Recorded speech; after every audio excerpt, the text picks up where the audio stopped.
be able to wake up in the morning to have the drive not only to better ourselves but those around us, I can't help but respect. And I believe manga can bring the outcome within us.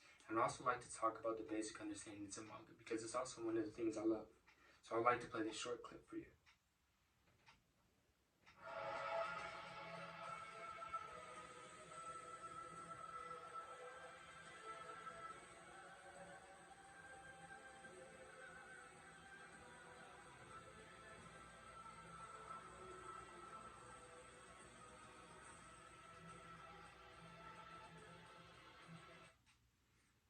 This short clip was an edit arrangement of the manga panels from this manga called Berserk. And the protagonist, his name is Guts. And I want to use him as a prime example and role model because even defied by the gods themselves, he pushes through and fights back not only through hate of being betrayed, but learns to overcome that aspect in which I believe we could bring into our everyday lives. To continue, I would like to talk about what is manga itself and what is the origin story behind it. To put it in simple words, manga is basically just Japanese comic books. And instead of reading it from left to right, how we do in the US, we read from right to left, starting from the back. And then as the word manga, mon incorporates into two kanjis, and that's going to be man, which is improper, and then ga, which is literally the word pictures, is what it translates to. And after understanding this, we can follow back to the history.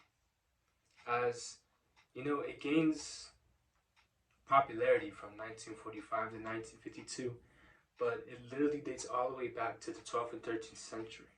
And this falls back to literally with drawings of frogs and rabbits. And this is in the Japanese culture where they illustrate this.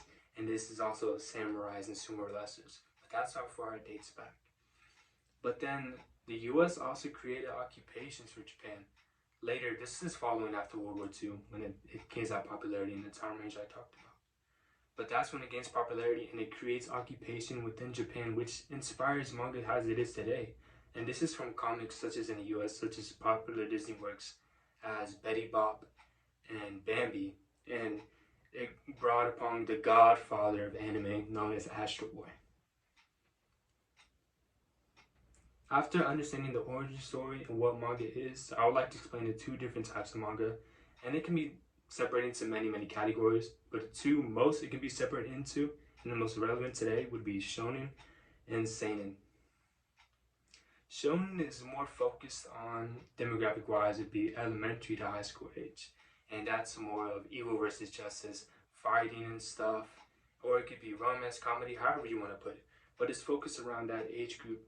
So like how you see cartoons that they have that stories being told, that's how shonen be focused on. As for seinen, it tends to follow more the young age group, and they wanted to focus towards young adults from, let's say, demographic wise, number would be from 15 to 24 is what they want to focus on.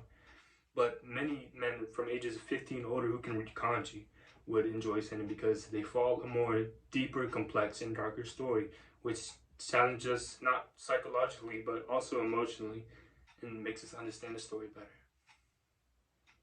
After understanding the two different types of origin story manga and what it is, I would like to explain how manga can change our everyday lives. I believe, of course, again, it can be provided into many different components, but I see it as being escapism, respect for others, and patience. I believe it provides escapism not only from escaping from our everyday lives, but it doesn't need to be an escape, but rather an enjoyment. It can create good memories, and it can also give us an understanding to better ourselves in the future. As for patience, manga doesn't really follow our pace. It's not a spoon-fed of how we want it, because if it did, we'd spit it right out because it'd be discussing how it is. I believe if we're given everything we want, we're just going to want more, and we're not going to have what we want. So mangas tend to be slower or faster, and it can be a good response, whether you're expecting a masterpiece or it just ends up a disaster. But having that patience brings so many aspects to it. As for respect for others, this manga is written by an entirely different person. You don't experience the same experiences as them. So being an entirely different story told and listening to others' opinions about that story is what I believe manga being an aspect into our lives. To bring to an end, I want to say back to our famous protagonist Guts, which I believe to be an amazing story you should check out. But him once again challenging the gods, he states, "You're going to be alright. You just stumbled over a stone in the road. It means nothing. Your goal lies far beyond this. doesn't it? I'm sure you'll overcome this. You'll walk again soon.